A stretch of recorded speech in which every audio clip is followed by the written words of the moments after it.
Assalamualaikum warahmatullahi wabarakatuh. Alhamdulillahirabbil Wah, alamin wassalatu wassalamu ala asrofil anbiya'i wal mursalin wa ala alihi washabbihi rasulillahi ajmain. Puji syukur kita panjatkan kepada Allah Subhanahu wa taala karena dengan rahmatnya kita diberi kesehatan untuk Zoom pada hari ini. Salat bering salam tak lupa pula kita lantunkan kepada Nabi besar Muhammad sallallahu alaihi wasallam dengan melafazkan Allahumma sholli ala sayyidina Muhammad wa ala ali sayyidina Muhammad. Baik, kami kelompok 6 akan memenuhi tugas mata kuliah pengelolaan habitat dan pengendalian hayati dengan dosen pengampu Bapak Dr. Syukriya Ihsanzam, SPMSI. Sebelumnya perkenalkan saya sendiri Liandra Pratiwiritonga dengan rekan-rekan saya di sini ada Barka Ramadhani, ada Amelia Fitri, ada Denisha Fitra dan Nurul Falah. Di mana kelompok kami akan membahas tentang evaluasi kinerja musuh alami dalam strategi penekanan populasi hama di bawah ambang kendali.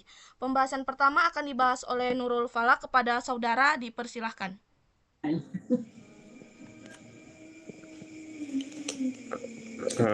baik.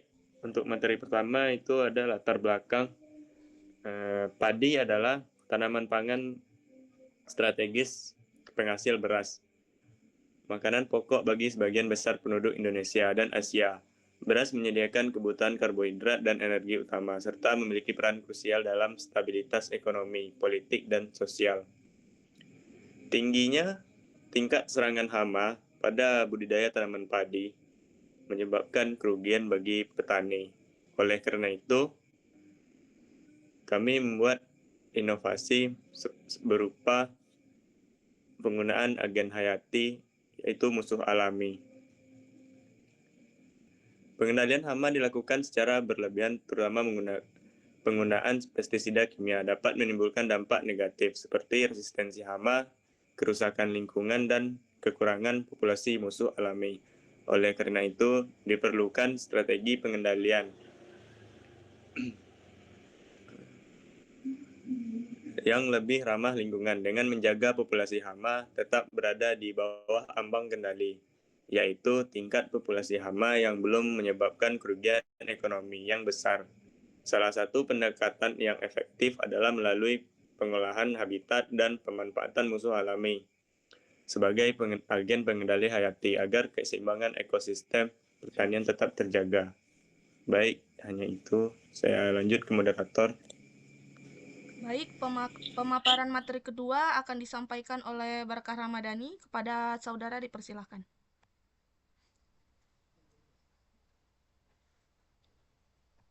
Izin saudara, mic-nya belum dihidupin. Baik, di sini saya akan menyampaikan mengenai evaluasi musuh alami.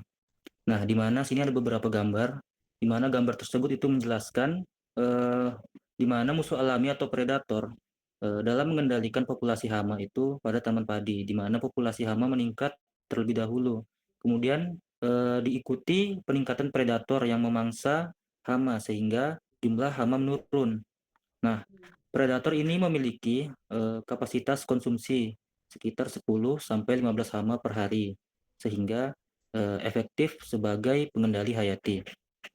Nah, selain itu, suhu lingkungan mempengaruhi tingkat predasi, di mana pada suhu 28 sampai 31 derajat Celcius, aktivitas predator lebih tinggi dibandingkan suhu 25 derajat Celcius.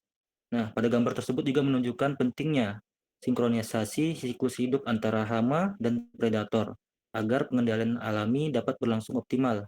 Secara keseluruhan, efektivitas musuh alami dapat dipengaruhi oleh populasi hama, kemampuan memangsa, suhu, kesesuaian hidup predator dengan hama. Mungkin itu pemaparan dari saya. Saya kembalikan kepada moderator. Baik, pemaparan materi ketiga akan dibahas oleh Denisa Fitra. Kepada saudara dipersilahkan.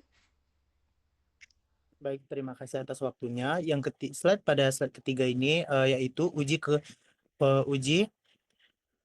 kekecualian lapangan. Misalnya di sini ada contoh gambar di mana plot dengan musuh alami itu tanaman yang memiliki tanaman yang baik, terjaga, daun dengan kondisi yang bagus dan buah yang bagus juga. Pada plot tanaman musuh alami pada gambar di atas yaitu dengan memiliki kondisi daun yang sudah rusak karena terserang hama. Nah, di mana evaluasi lapangan dalam pengendalian hama ini maksudnya untuk menguji coba atau kekecualian lapangan atau exclusion test. Nah, di mana gambar ini membandingkan dua kondisi plot penelitian. Nah, selanjutnya di bagian kanan dengan alur kerja evaluasi yang meliputi pengambilan sampel hama dan predator, pemangsa, kurungan atau catch, perhitungan rasio predator mangsa 1:10, serta analisis indeks mortalitas sebagai contoh agen hayati infografis. Ini menampilkan serangan Sikanus sp yang sedang memangsa hama dilengkapi dengan siklus hidupnya untuk memberikan gambaran peran predator tersebut dalam menjaga ekosistem lahan pertanian. Sekian dari saya kembalikan ke moderator. Baik, pemaparan materi selanjutnya akan dibahas oleh Amalia Fitri. Kepada saudari dipersilahkan. Baik, pada slide ini saya akan menjelaskan tentang analisis efektivitas penekanan populasi hama menggunakan musuh alami.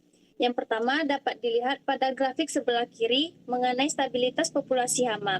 Garis putus-putus hijau menunjukkan ambang ekonomi, yaitu batas ketika populasi hama mulai menimbulkan kerugian ekonomi hingga perlu dilakukan pengendalian. Dari grafik terlihat bahwa selama pengamatan dari minggu ke-0 sampai minggu ke-22, populasi hama tetap berada di bawah garis ambang ekonomi. Hal ini menunjukkan bahwa keberadaan musuh alami mampu menekan populasi hama hingga kerusakan tanaman masih dalam batas toleransi dan petani belum perlu melakukan pengendalian kimia. Selain itu, sebelum mencapai ambang ekonomi terdapat ambang kendali atau AK, yaitu titik peringatan untuk memulai melakukan tindakan pengendalian. Dalam kondisi ini, musuh alami berperan sebagai pengendali alami yang menjaga populasi tetap berada di zona aman, sehingga ambang kendali maupun ambang ekonomi tidak terlampaui. Selanjutnya, pada grafik sebelah kanan terlihat perbandingan biaya input pengendalian. Metode konvensional membutuhkan biaya yang lebih tinggi karena penggunaan pestisida dan input kimia lainnya. Sedangkan metode konsorsium musuh alami menunjukkan biaya yang lebih rendah. Ini membuktikan bahwa secara cost benefit pengendalian hayati lebih efisien dan mendukung keberlanjutan pertanian. Kemudian pada bagian bawah terdapat faktor penghambat kinerja seperti cuaca ekstrim yang dapat menurunkan efektivitas sebesar 15% dan residu pestisida sebesar 25%. Artinya, meskipun metode ini efektif, keberhasilan musuh alami tetap dipengaruhi oleh kondisi lingkungan dan riwayat penggunaan pestisida di lahan. Sekian dari saya, dilanjutkan oleh teman saya. Baik, setelah kita membedah data teknis dan analisis efektivitas tadi, kita sampai pada inti dari seluruh presentasi kami, yaitu kesimpulan dan rekomendasi strategis. Dari evaluasi yang kami lakukan, ada 3 kesimpulan utama yang harus kita garis bawahi. Yang pertama, efektivitas tinggi. Data membuktikan bahwa musuh alami bukan sekedar pelengkap, melainkan garda terdepan yang mampu menjaga populasi hama tetap berada di bawah ambang kendali secara konsisten. Yang kedua, keseimbangan ekosistem. Ketika rasio predator-prey stabil, ekosistem memiliki daya pulih yang mandiri. Artinya kita bisa secara drastis mengurangi ketergantungan pada pestisida kimia yang seringkali justru merusak rantai makanan. Dan yang ketiga yaitu supresi berkelanjutan, di mana strategi ini menjamin keberlanjutan hasil panen dalam jangka panjang karena tidak ada resiko resisten hama akibat bahan kimia berlebihan. Namun, kinerja musuh alami tidak bisa optimal tanpa dukungan dari kita sebagai pengelola lahan. Oleh karena itu, kelompok 6 merekomendasikan 3 langkah strategis, di mana kita dapat melakukan konservasi habitat melalui refugia. Kita perlu menekan tanaman berbunga, seperti bunga kertas atau kenikir di pinggir lahan. Ini membuktikan ini bukan hanya untuk estetika, tapi sebagai penyedia pakan tambahan seperti nektar dan rumah bagi predator agar mereka tetap betah di lahan kita. Yang kedua yaitu pemanfaatan pestisida selektif. Jika terpaksa harus melakukan penyemprotan, gunakanlah pestisida hayati atau yang bersifat selektif. Hindari bahan aktif spektrum luas yang bisa membunuh musuh alami kita secara tidak sengaja.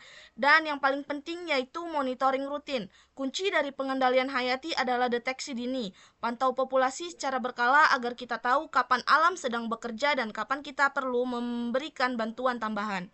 Sebagai penutup, kami percaya bahwa dengan mengoptimalkan peran musuh alami, kita tidak hanya mengamankan panen hari ini, tapi juga menjaga kesehatan tanah dan lingkungan untuk masa depan pertanian Indonesia yang lebih berkelanjutan. Demikian presentasi dari kelompok 6. Semoga dengan pembahasan yang kami sampaikan tadi, kita kurang lebih dapat memahami bagaimana strategi penekanan hama di bawah ambang kendali dengan penggunaan musuh alami. Saya akhiri presentasi kami ini. Saya mewakili rekan-rekan saya meminta maaf apabila presentasi kami ini masih memiliki banyak kesalahan. Kami akhiri, wassalamualaikum warahmatullahi wabarakatuh.